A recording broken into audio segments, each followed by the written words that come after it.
So, love, today we're diving into the world of Hokuto Shinken. But with a twist, let's consider it from a physics perspective. Hokuto Shinken, as in the deadly martial art that targets pressure points. This should be fun. But wait, how do you even begin to explain something so mystical with physics? That's the beauty of it. Hokuto Shinken, in the context of its fictional universe, was born as an ancient martial art developed to exploit the body's vulnerabilities.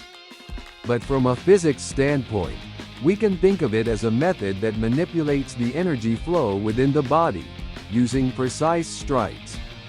You mean like how acupuncture is said to manipulate ki by targeting pressure points? Exactly.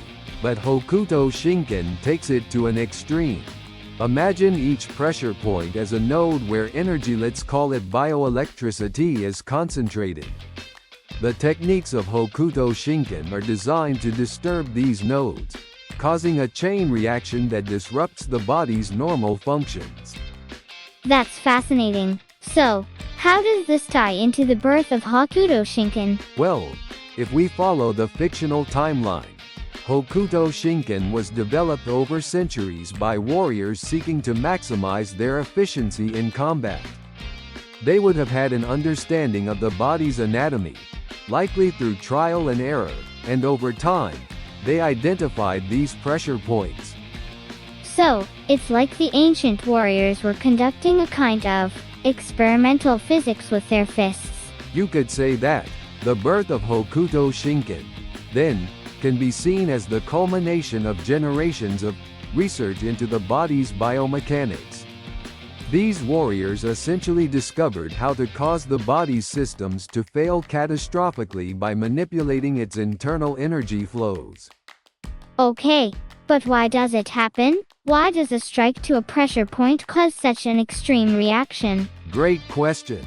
In physics terms, it's all about the transfer of energy. When a practitioner of Hokuto Shinken strikes a pressure point, they're delivering kinetic energy into a highly sensitive area. This energy then travels through the body's pathways, much like how a shockwave travels through a medium. So, it's like causing a mini explosion inside the body. Precisely. And depending on the point struck, this energy can disrupt vital processes, like blood flow, nerve signals, or even the structural integrity of organs. Think of it as setting off a chain reaction that the body simply can't handle. That's kind of terrifying, but also strangely logical in a way. So, what about the process? How did Hokuto Shinken evolve to what it is in the story? Over time, as the knowledge of pressure points deepened, practitioners refined their techniques. They learned not just to strike with force, but with precision, applying just the right amount of energy to trigger the desired reaction. It's like the difference between a sledgehammer and a scalpel. So, they evolved from brute force to pinpoint accuracy, but isn't there also a psychological aspect? I mean, the fear of Hokuto Shinken alone could weaken an opponent, right? The psychological aspect, absolutely. Fear can have a real, measurable effect on the body.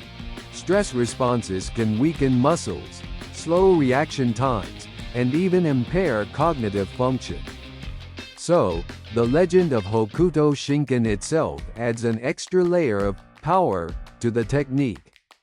That makes sense. If you think you're doomed, your body might just go along with that idea. Exactly. Now, let's talk about how it's used. In the story, Hokuto Shinken is depicted as an art of last resort, a way to decisively end conflicts. From a physics perspective, it's like a controlled demolition. The practitioner knows exactly where to strike to bring down the structure of their opponent's body with minimal effort. It's like they're human architects, but instead of building, they're deconstructing, efficient and deadly. Haha, well put. And here's a bit of trivia: if we compare it to real-world martial arts, some forms, like Dim Mak or the Death Touch, share a similar philosophy. Of course, these are far less dramatic in reality. but they're rooted in the same idiosyncratic knowledge of anatomy to cause maximum damage with minimal force. So, it's not just fiction, there's a grain of truth in the concept. Definitely. Though in reality, the effects would be far less spectacular. It's fascinating to see how ancient knowledge and modern physics can intersect. Hokuto Shinken, as a concept, is a fusion of anatomical knowledge, biomechanics, and a bit of dramatic flair. So, you're saying it's basically ancient science fiction? You could look at it that way. It's a blend of science and myth, with a dash of poetic license. And that's what makes it so enduringly fascinating. I get it now. Hokuto Shinken might not break the laws of physics, but it bends them in the most interesting ways. Who knew a fictional martial arts could teach us so much about energy and the human body? And that's the punchline pun intended. Sometimes, the most fantastical ideas have roots in real-world principles. All it takes is a bit of imagination, and you can bridge the gap between fantasy and reality. Well, you've certainly given me a new perspective on Hokuto Shinken. Next time I see it in action, I'll be thinking about physics instead of just the spectacle. And that's the ultimate goal, seeing the world, even the fictional one, through a lens of curiosity and wonder. Who knows what other hidden truths are out there, waiting to be uncovered?